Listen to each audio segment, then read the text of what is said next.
ગરવા ગિરનારમાં એક ચારણનું નેસડું છે. એમ કહેવાય કે નાગા બાવાની જમાત નીકળી અને એમાં વધારે પડતી ભાંગ અને ગાંજો પી ગયેલા એક સાધુ છે. ગરવા ગિરનારની ગોદમાંથી જય ગિરનારી કરતા કરતા આ બાવાની જમાત નીકળે. હિંગોળ નદીમાંથી નીકળેલા આ સાધુ છે.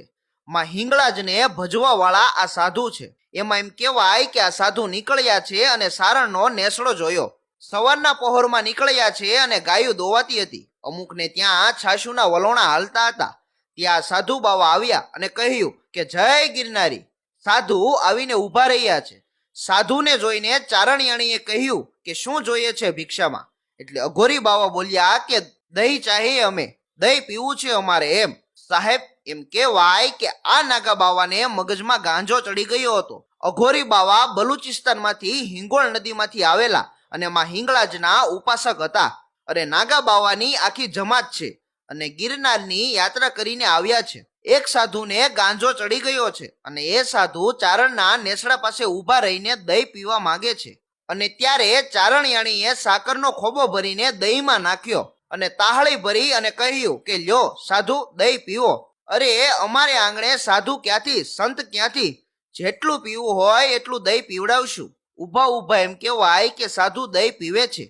આખી તાહળી ભરીને સાધુ દહીં પી ગયા અને એમ કહેવાય કે દહીં પીતા જ સાધુ બાવાના મગજના તાર ખુલવા લાગ્યા. દહીં પી લીધા પછી સાધુ થોડીક વાર બેઠા અને પછી નીકળવા ટાણે કહ્યું કે માં જગદંબા, માડી, કુછ ચાહીએ તો માંગ લે. એટલે સાધુ કઈ કહે છે કે તારે જે જોતું હોય તે માંગી લે. ત્યારે ચારણિયાણીએ કહ્યું કે અમારે કોઈ જાતની કમી નથી બાપુ. માં લોબળિયાળીની અમારા પર કૃપા છે. 150 ભેંસો છે અને 50 ગાયું છે. ખૂબ સારું છે, અમારે કંઈ જોતું નથી. અરે અમે ચારણ આવ્યું તો આપવા વાળી છીએ. એટલે સાધુ બોલ્યા કે નહીં, મુझे લગ રહા હૈ કે આપકો કુછ ચાહીએ. અઘોરી બાવા કહે છે કે મને લાગે છે કે તમારે કંઈક જોઈએ છે. અરે હું હિંગળાજનો ઉપાસક સાધુ છું. એકવાર માંગી લો મૈયા, બધું આપવા તૈયાર છું. ચારણિયાણીએ શું કહ્યું એ ખાસ સાંભળજો હો, કે હું માંગુ એ તમે નહીં આપી શકો. અરે કેમ? બોલો તો ખરા, શું જોઈએ છે?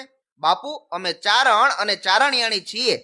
પરમાત્માની લોબળિયાળીની અમારા પર કૃપા છે, પણ શેર માટીની ખોટ છે. મને માં કહેવા વાળું કોઈ નથી. બાપજી, વર્ષો પહેલા એક સાધુ અમારા આંગણે આવ્યા હતા અને એણે એમ કહ્યું હતું કે તમારા ભાગ્યમાં સંતાન નથી. સાહેબ, તે દિવસે આ સાધુએ અઘોરી બાવાએ વચન આપ્યું કે હું હિંગળાજનો ઉપાસક છું, હું અઘોરી સાધુ છું. અરે તારા ભાગ્યમાં હોય કે ના હોય, પણ હું તને જે કહું એ સાંભળ.